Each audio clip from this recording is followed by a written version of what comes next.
Viewmasters, it's the podcast that we do. Viewmasters, talk about movies that we view. Viewmasters, my friend Eric and me, Joe. Viewmasters, hey, let's start the show.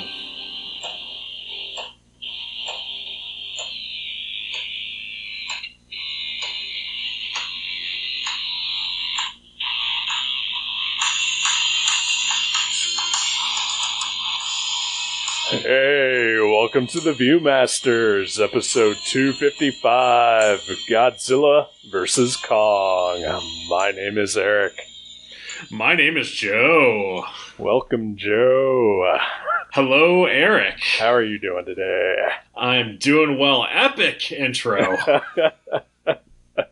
Well, let's hope. I was into it. That's good.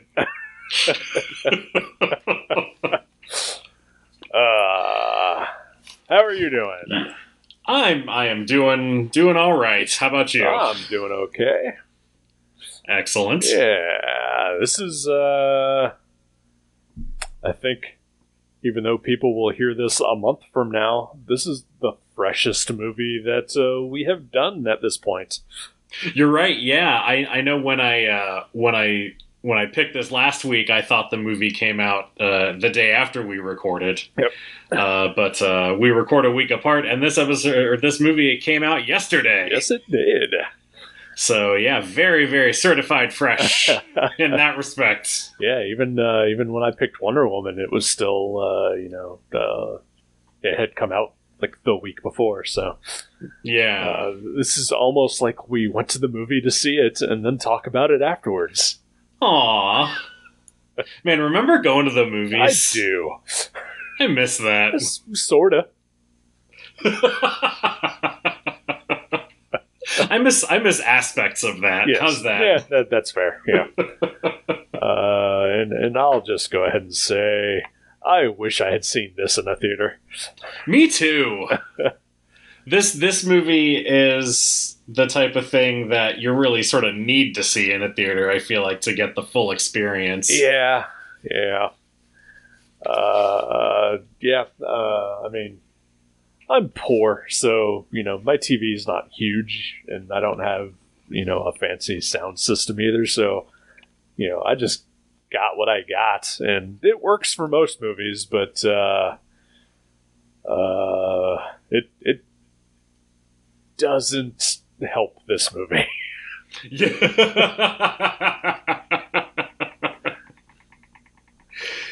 Yeah.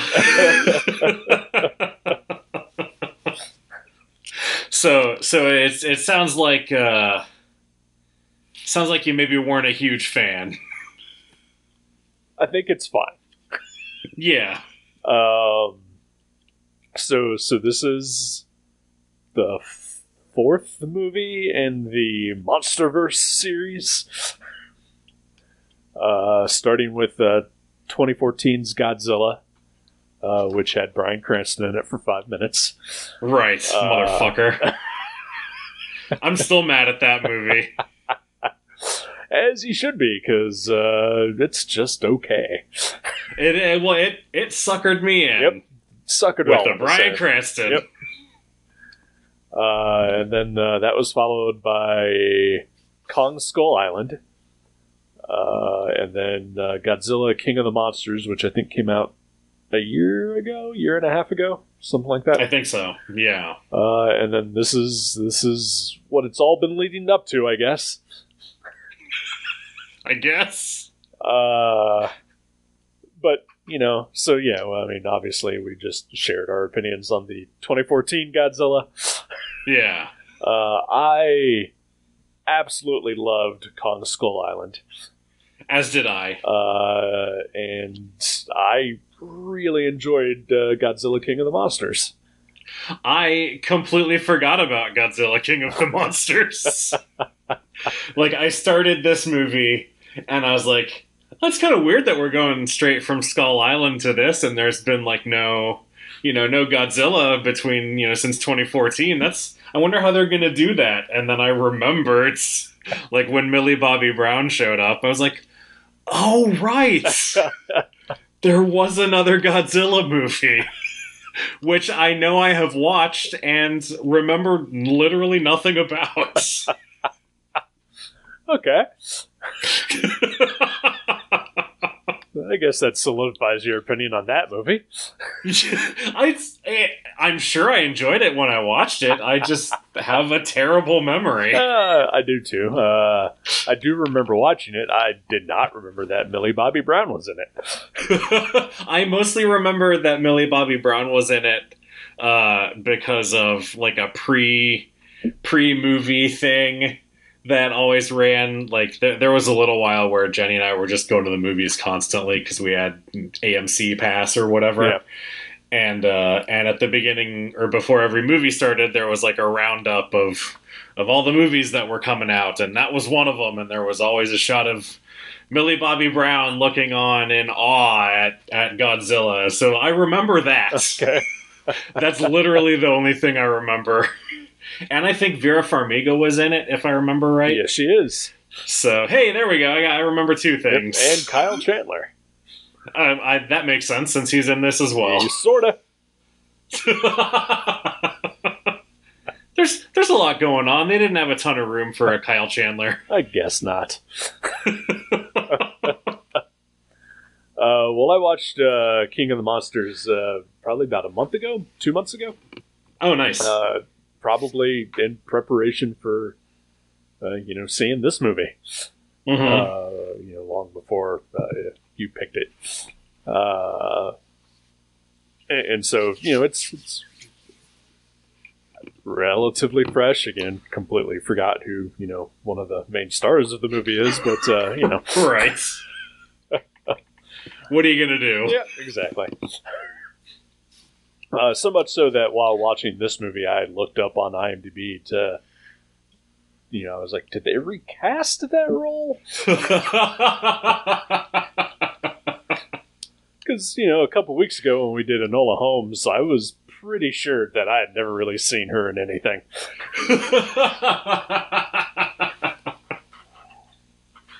Yeah, wow. That's spectacular. So having seen that relatively recently, is there a bunch of stuff about Godzilla lore in that movie? Yes, there is. Okay. They do. Yeah, this movie definitely relies heavily on you having seen King of the Monsters or remember King of the Monsters.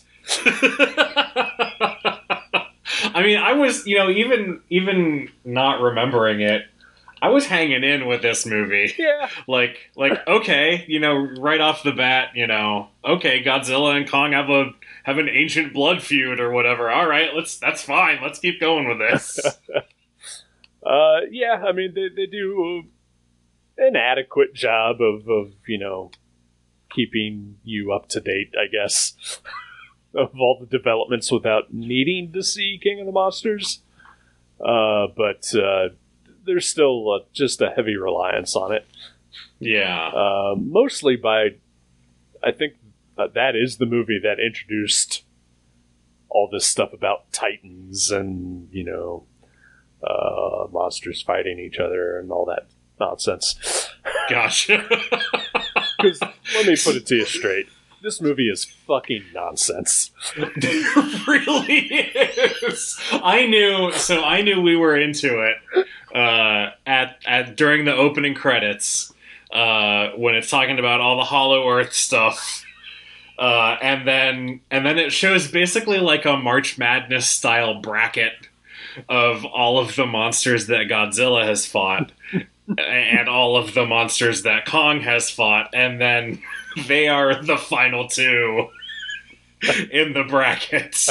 I was like, oh, this is what we're doing. Yeah. Okay, Tournament of Monsters. Let's go.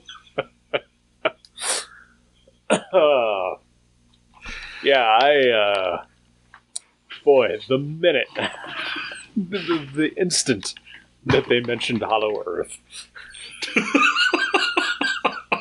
I had to stop the movie and laugh. And then, it took me so much willpower to just not go on Twitter and mention something about this being Neil Adams' favorite movie. I thought of him every single time it came up. And friends, it comes up a lot. And it makes no sense. None at all. What? Oh, I truly and honestly think that this is in the top 5 dumbest movies I've ever seen. It's definitely top 5 Hollow Earth movies that I've seen. It's maybe the number 1, I'm not sure. I know Land of the Lost is pretty high up there. Yeah, I've never seen that, and I've never seen Journey to the Center of the Earth, so...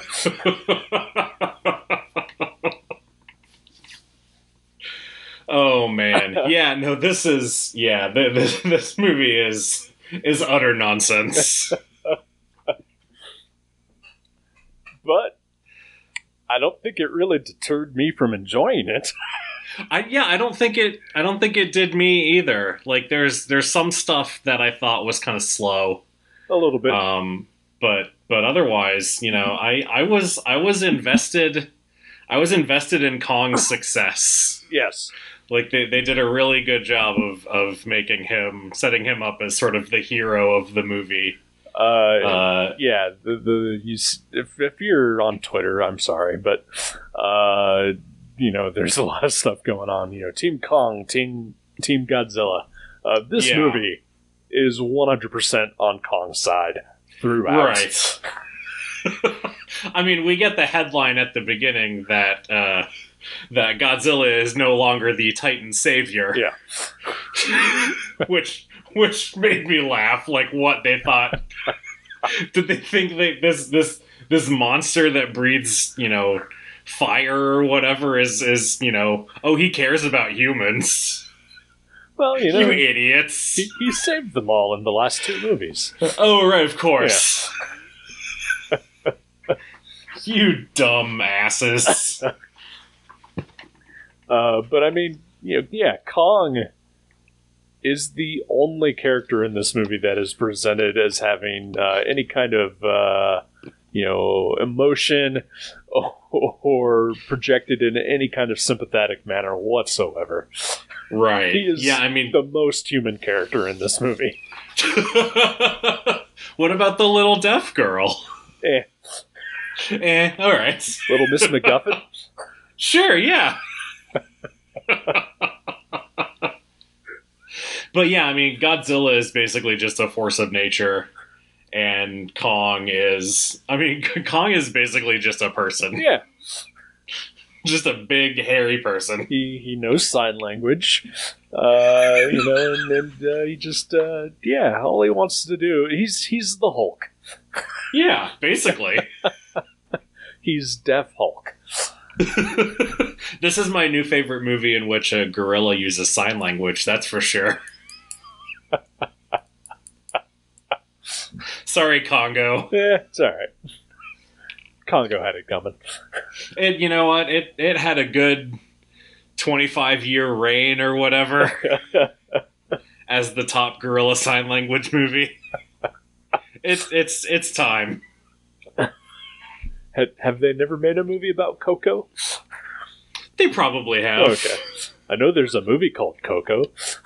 Yeah, I don't think that's about the gorilla. Okay, that's upsetting. It's too bad they couldn't CGI in a giant Robin Williams to be friends with Kong. What? Robin Williams and Coco were very good friends. Were they really? Oh, yeah. I did not know that. Oh, yeah, and when Robin Williams died, Coco was told, and she was very, very sad. That's horrible. Yeah. Oh, jeez. Yikes. Can I tell you what was stressful for me while watching this movie? Okay. The first fight between Godzilla and Kong is largely underwater. Yeah. Underwater stuff just stresses me out. All right.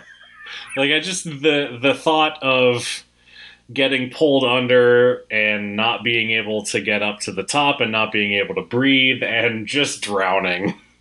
That's top 5 fears for me for sure. I can see that for sure. I'm sorry that you felt that way. It's okay. Yeah. It's good. I empathized with Kong during that scenario. I was like, oh man, I really hope he gets out of this. Well, he did. Spoiler. I knew he would. It was like 40 minutes into the movie. Right, There was yeah. way too much movie left. It's a little disappointing that that the rest of the movie wasn't just them fighting, but whatever. It almost seemed like it was going to be. I know, right? I mean, Yeah, that would have been amazing. yeah, maybe, What, you think that would have been too much? maybe a little bit. For an hour and 20 minutes straight of Kong and Godzilla fighting? Yeah. So, just quick flash forward to the end battle, where they basically destroy Hong Kong. Yes. I had flashes of Man of Steel occasionally while watching that. I absolutely did too. But it, like, maybe it's the fact that I saw Man of Steel on the big screen and also sat like 5 rows back from the fronts because those were the only seats available. But like the battle scenes towards the end of Man of Steel made me nauseous. Yeah. But mostly I believe it's because of just, the characterization angle of it. Right. Whereas with this, I thought about Man of Steel, but it didn't make me feel like that did. And I wonder, is it just because, here are these two inhuman monsters just, spoiler 3, inhuman Right. monsters just, destroying each other and just the city. And, other than Kong, they have no real humanity to them. That could be. Yeah, I had that thought as well. Like the scale. I think, yeah, part of it might just be the scale. Because, Superman and Zod and all the Kryptonians are just human scale. Right. But, with giants like Godzilla and Kong and the third monster, everything feels a little smaller. There is one shot during that fight of civilians on the ground running away. Mhm. There's one and only one shot, and it lasts about 2 seconds. Yeah, I feel like there might actually be 2. Okay. All right. I must have blinked during the other one. Yeah, I mean, they're both, blink and you miss them. So I watched this twice. I watched this last night, and then I watched it again today just to sort of keep it fresh. Sure. So yesterday, when I watched it, we're just going to spoil it. Yeah, that's fine. Mechagodzilla shows up, and when he shows up, I feel like there was a shot of him from the ground up. And as I watched it, I was like, it felt to me like that was the only time that happened during that scene. Yeah. But when I watched it today, then I did see that there is a shot when Kong is jumping through the city. That is from the ground perspective. So it does happen twice, but Okay. it did really stand out to me in my first viewing that it was only for a split second when Mechagodzilla shows up. Gotcha. Whereas everything else felt like it had been eye level with Kong and Godzilla, or bird's eye view. Yeah. All right. But yeah, I think even with the one shot, and sort of the disconnect that I felt, I still definitely had the thought as they were, you know, crashing into buildings and axes getting thrown and Godzilla just firing his flame breath everywhere. Right. Like, oh man, millions of people are dying Oh yeah, during this. Hong Kong does not exist after this movie. Yeah, it does. Oh no, there goes Hong Kong. It is a little upsetting that it did not take place in Tokyo. Not I gonna know. lie.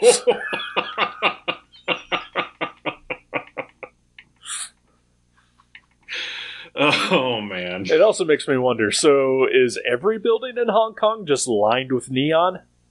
I think so, yeah. Okay. They must be. I mean, the heaves are definitely something about those. You know, there's just random neon lining on things in this movie. Like, I don't know if it's supposed to be the energy that those vehicles use. Yeah. Well, That they're just have straight it out of swirling Tron. around them. They are straight out of Tron. Tron, or like I actually thought of Blade Runner when I saw those. And there's a couple points where the music reminded me a lot of Blade Runner too. So I don't know if that was on purpose. Yeah, probably. Probably. Yeah. But yeah, like there were just I will say, you know, so part of the I don't want to say family, because it is an enjoyable movie. Yeah. Like it is just absolutely the definition of turn off your brain fun. Absolutely. But I think what stops it from being good, like Kong Skull Island is good. Mm-hmm. And you know, I know you don't remember watching it, but I think King of the Monsters is also good because it has like actual human characters that are, you know, memorable. And again, I know you don't remember them, but I'll take your word for it.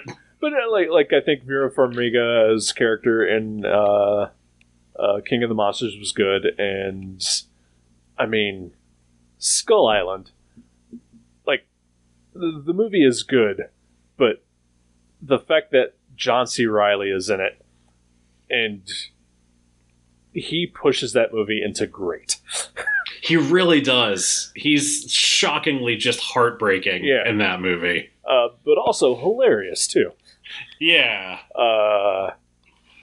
And I mean, even like, you know, Mark Evan Jackson in that movie for like the 5 seconds that he's in it, like makes kind of an impact. Yeah. You know, just as random comedy relief cannon fodder guy.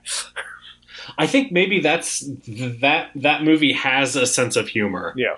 For sure that this movie does not. No. Like I can't think of any comedic, you know, I think that the engineer guy with the podcast, whose name I don't remember. Bernie, thank you. I think he's supposed to be comic relief. Yeah. And maybe Billy Bobby Brown's friend, who was that the kid from Hunt for the Wilder People? Yes, it is. Okay. Yeah, I feel like those two are sort of supposed to be comic relief. Yes. But it didn't really work for me. I feel like, for me, like the kid from Hunt for the Wilder People, I feel like Hunt for the Wilder People has imprinted on me so much that I can only see him as that. Sure. And even his Deadpool 2 character is kind of similar enough to that, you know, it just gels. Yeah. Whereas this, definitely. like, I just kept expecting, you know, that foul-mouthed version of him to show up, and it's not him.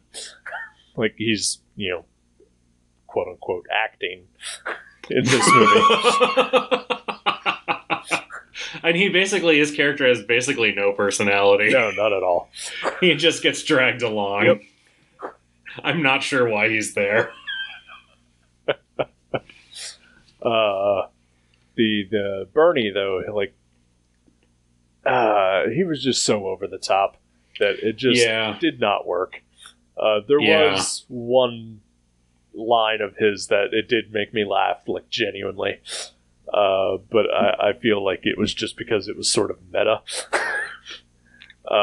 When the trio somehow make it to Hong Kong via underground monorail. Yeah, we're gonna come back to that. Okay.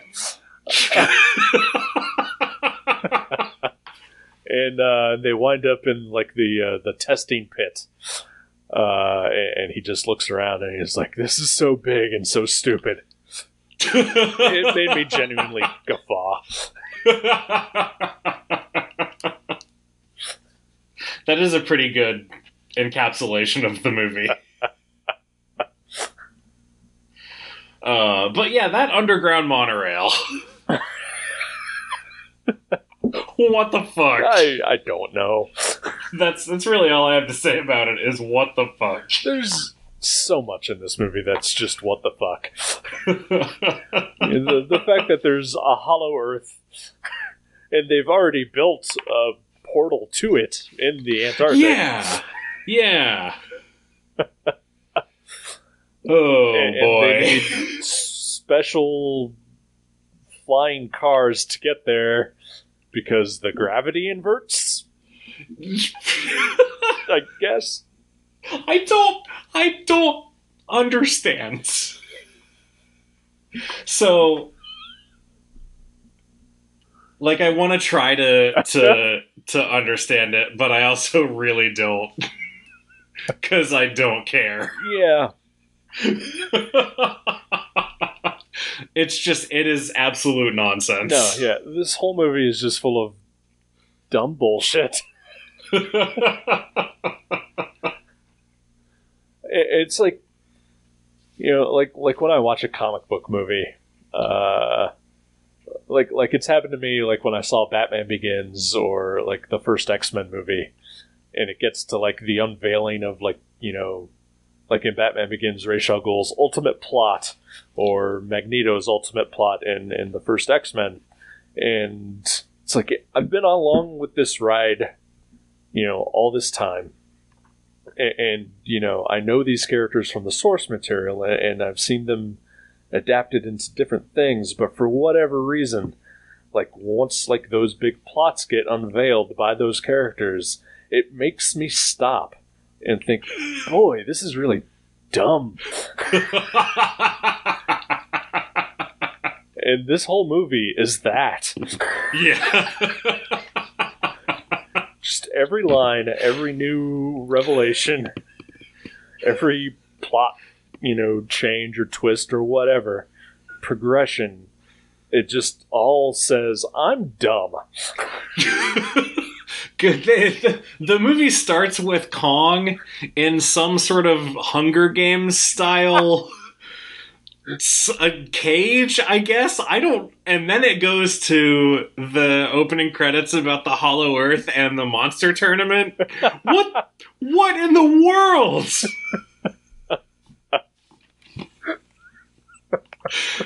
Like, I can hang in there. Yeah. I feel like I hung in there pretty well with this. Yeah. But it is ridiculous nonsense. It absolutely is. And all of the characters, they all make the dumbest choices. Mm-hmm. Just, you know, every time every single human character has to make a decision, they make the worst one.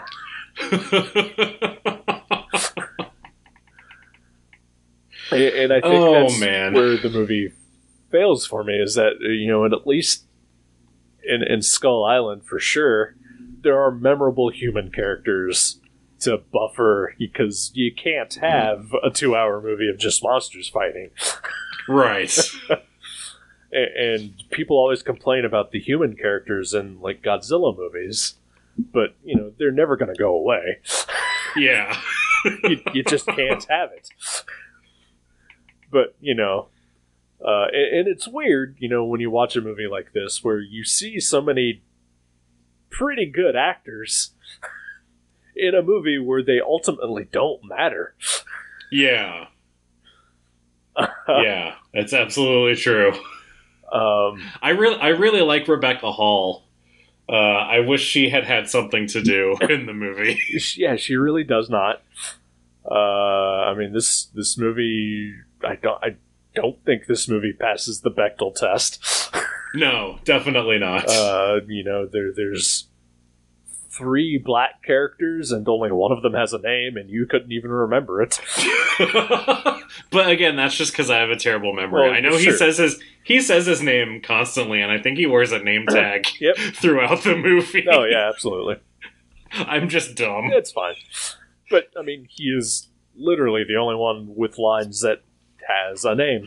Like, Lance Reddick shows up as unnamed guy that talks to Kyle Chandler for a minute. He has a name in the credits. Does he? I think so. Okay, well, I'm sure he does. And I'm sure. I remember seeing it and being like, oh, he had a name. Yeah.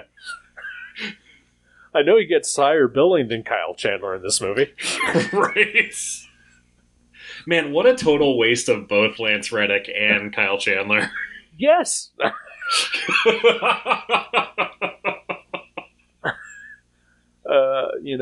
And especially since, Kyle's character was sort of one of the main focuses of, King of the Monsters, to see him relegated to glorified cameo. Yeah. And I understand, you got a lot going on, you got to somehow introduce Kong into the equation, but did we really need Eric from True Blood? Yeah, he wrote the crazy book about the Hollow Earth. You gotta have him. He's the guy who knows what's happening. Sure. You're absolutely right, though. They could very easily have just combined his character with Rebecca Hall's character. Yeah, absolutely. Yeah, he serves very little purpose. Yeah. Also, I just want to bring up that Kyle Chandler was also in the Peter Jackson remake of King Kong. Oh, was he really? And I find it very disappointing that they have not tied in the fact that, he should be related to that guy. Yeah. There is probably a portal to the monster multiverse in the Hollow Earth. Eventually, other Kong will come through it, followed closely by Jack Black and Kyle Chandler. I am looking forward to Godzilla Flashpoint. You mean Kong Point? Yep.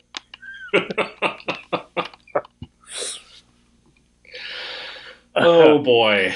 The only aside from the utter nonsense of it all, which I was pretty well on board with, sure. I think.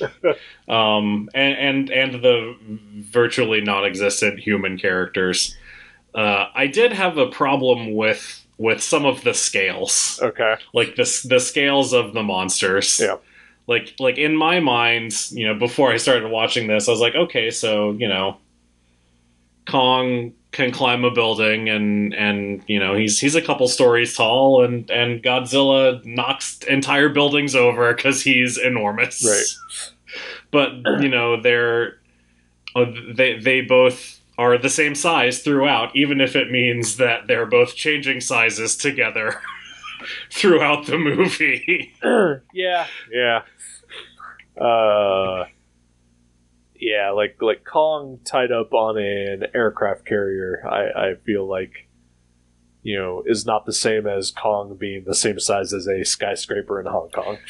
Absolutely not. Yeah, yeah, I think Godzilla gets smaller for that scene. Yep. And Kong gets huge for the final scene. Yep.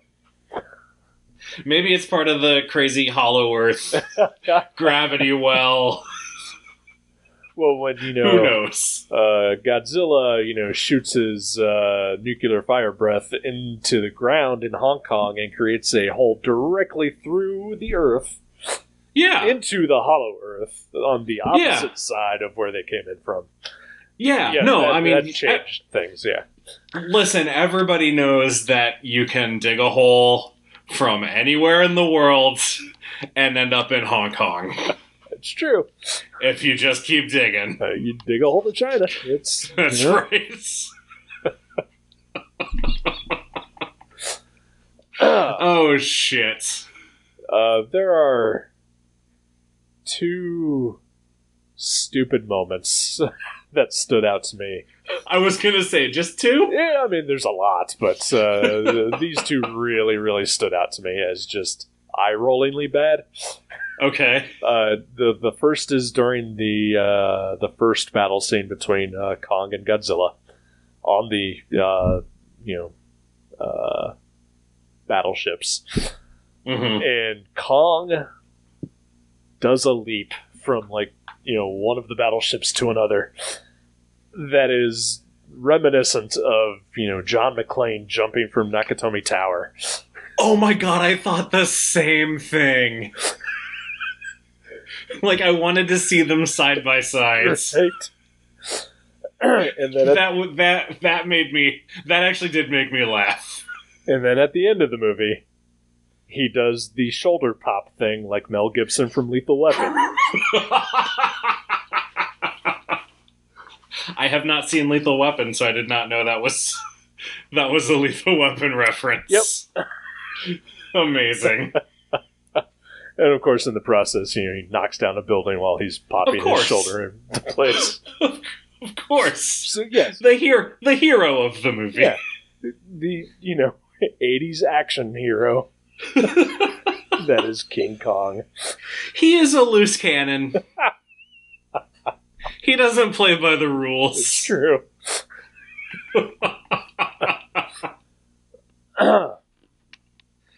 And I feel like if the movie had been that ridiculous throughout, I would have been way more on board. Yeah. Like there were moments like that it just made them stand out as odd rather than just okay, this is just bad shit. Right. Instead of, the whole movie is just dumb. But again, highly entertaining. Yeah. We've barely talked about Mecha Godzilla. Yeah. Yep. Well, what? I feel like we've come all the way around now, because, you start with the kaiju movies like Godzilla, and then you get a Pacific Rim that is sort of a play on those, and now we've got Mecha Godzilla in this movie, who is basically one of the... I forget what the robots were called. In Pacific Rim? In Pacific Rim, yeah. Jaegers. Jaegers, thank you. You're welcome. But he was basically a Jaeger, and I don't know. I just liked the sort of, everything comes full circle. Yeah. I've never seen the original Godzilla that has Mecha Godzilla in it, so I don't know what that deal is. But I did enjoy it. It had very Pacific Rim-like qualities. Jacking into the robot and whatever. Right. In fact, even the whole Hollow Earth thing reminded me of Pacific Rim at times. Yeah, I guess that is sort of a part of it. There's some portal or something that the kaiju come through. Right. I will say that, as dumb as I thought this movie is, Pacific Rim 2 Uprising is still the absolute dumbest movie I've ever seen.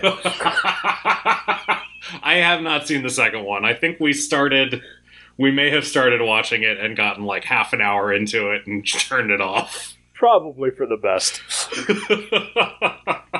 Not worth watching. No. Not terrible, but not worth watching.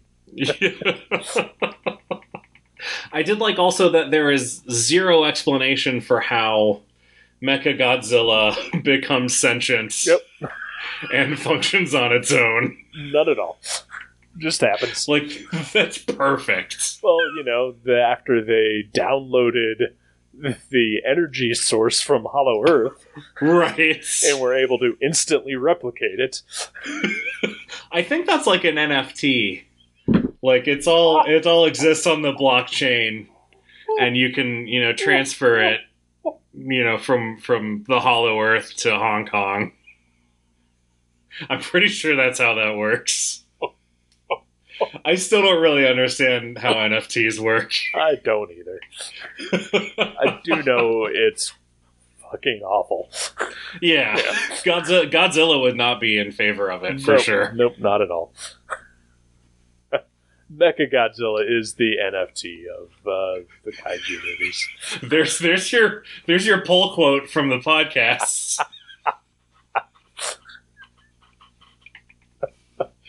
Oh, write that down. You can have that, Warner Brothers. There you go.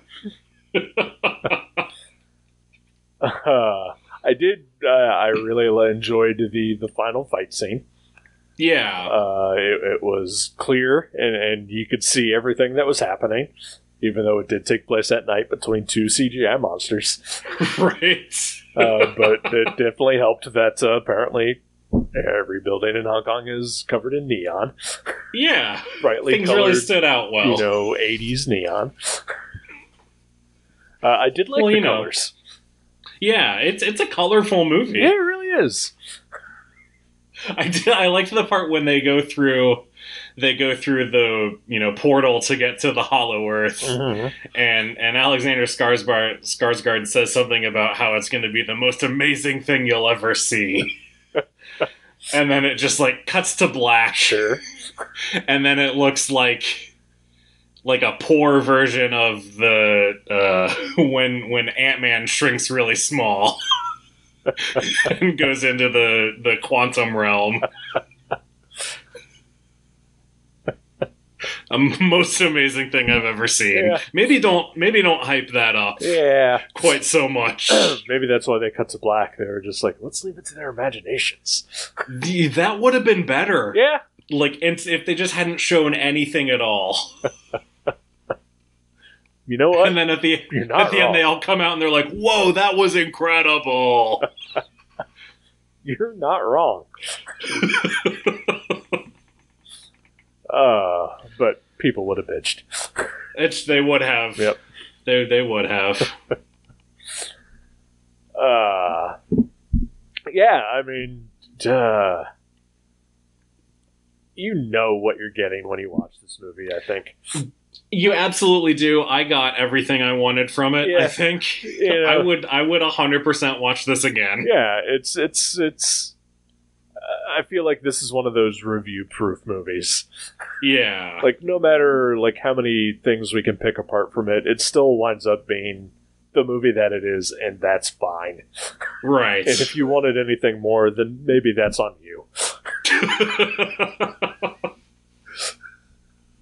I agree 100%. Solid C+ movie. Yeah, it really it is. It's just, yeah, if we have a friend that went out to see it last night at a movie theater, and I hate him. He certainly makes choices. He does. Yeah, as much as I would love to see this in a movie theater, it's a bummer that I can't, because I do think I would have, as much as I did actually enjoy it, despite everything that I've said for the last 45 minutes. I think I would have loved this movie, just on a big screen, surround sound. Absolutely. And it's a bummer that my personal choices for safety have decided, have prevented me from seeing that. You're just a coward. Yep.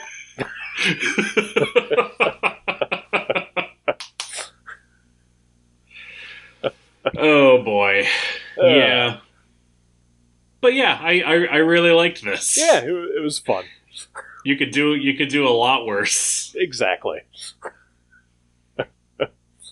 You could do a lot better too, but you could do a lot worse. For sure. I mean,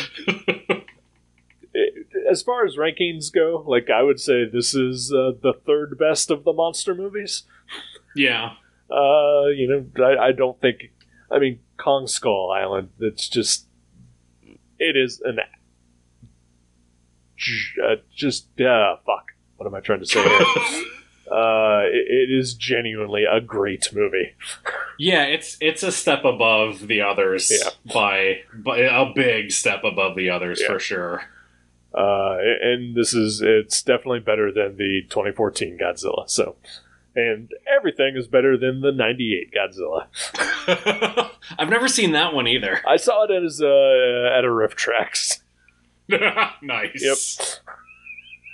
Yep. Which I would recommend as the best way to see that movie. Yeah, that sounds right. Yep. Anything bringing you some joy this week? Oh, not really. Okay. I'm still on my toy customizing kick, so I'm enjoying that a lot. That's good. I am interviewing Jeff Lemire and Caitlin Yarsky about the new Black Hammer series. And I got to read the first issue of that, and it was excellent. So that probably the best thing that's happened to me this week. I do enjoy some Black Hammer. What happened to Dean Ormstrom? He, I believe he has some health issues. Okay. So he's not doing he's not doing the main series, but I did read he's going to do like a tie-in miniseries. I think maybe about Madame Dragonfly. Okay. So he's not gone entirely. Okay, that's good. I knew that because when Black Hammer first came out, like in the letters column or whatever, they had like an interview with him, and he talked about how he had literally just recovered from like severe brain injury. Yeah. And I was just like, holy fuck. Yeah. There's a documentary that was kickstarted recently about his recovery. Huh. So I think that's still in production. Oh, that's cool. But, yeah. Huh. Yeah. I will say I'd never seen anything that Caitlin Yarsky had drawn before. Mm-hmm. And her work on that first issue kind of blew me away. Okay.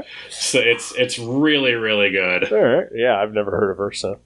But I was probably going to get it anyway because I buy Black Hammer stuff. Excellent. What about you? What's making you happy this week?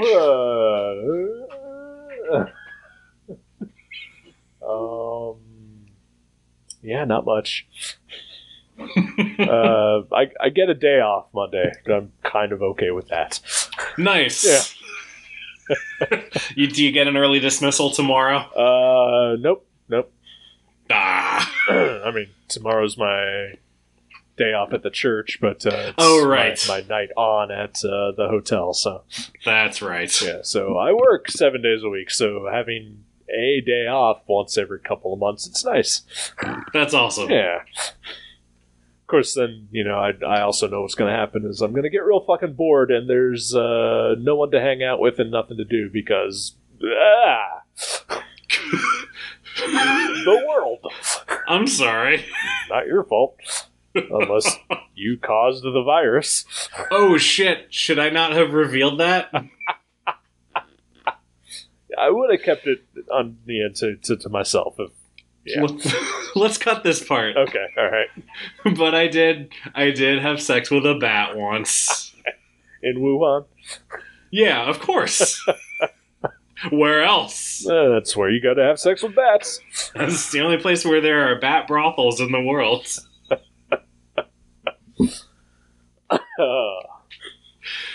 Yeah, let's cut that. All right. Oh boy. You wanna pick something for next week? Sure, I I can do that. I've got a movie that I've been wanting to see for quite a while. It's about 5 years old or so. Okay. It is on Canopy. Actually, hang on. Because it is a foreign movie, and I want to find out what its country of origin is. Gotcha. Because I know for sure that there are names of directors and cast that I will never be able to pronounce. And also, I'm just gonna guess that you probably have never heard of it. So, okay, that's fair. I'll also give you a short description of it. Okay. Riveting. Maybe too, just make sure that it's still on Canopy. I checked yesterday. Okay. Because I thought it was on Shudder. When I checked there, it was gone. Gotcha. Which I know you don't have Shudder, but I had to lent you a password. Aw, I appreciate that. Especially since I will no longer have Shudder in like 2 weeks. Is it going away, or are you just canceling? No. So I actually upgraded. But AMC Plus is a thing that exists. Okay. It doesn't have its own separate app, but you can subscribe to it via the Roku channel or on Amazon or Apple TV or whatever. So it's like part of their system. Gotcha. But it has everything from AMC, IFC, Sundance, and Shudder. Oh, nice. Yeah, and it's like $3 more a month. So it's got an ugly fucking menu, and you can't search for a goddamn thing, but it has everything. Maybe. Oh, UI designers, take note. Get your shit together. Okay, here. So this is a Hungarian movie. Okay, interesting. From 2015. It is called White God. Okay. The description is 13-year-old Lily fights to protect her dog Hagen. She is devastated when her father eventually sets Hagen free on the streets.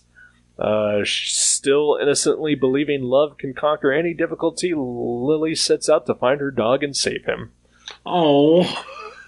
So I'm worried how I'm going to react to this movie. I'm a little worried too, but I'm forcing it on you anyway. All right, White God. Yes. Of course, a movie about Christianity. Probably. But set yourself up for some reading and some heartbreak. Just like Grave of the Fireflies. Yeah. Perfect. I'm on a streak. Hey, you had an Enola Holmes in there and a Mulholland Drive. It's true. All right. Alrighty. So yes, next week, White God. It's on Canopy. Go watch it. Come back and listen to us do whatever this is to it. Excellent. Looking forward to it. Goodbye. Goodbye.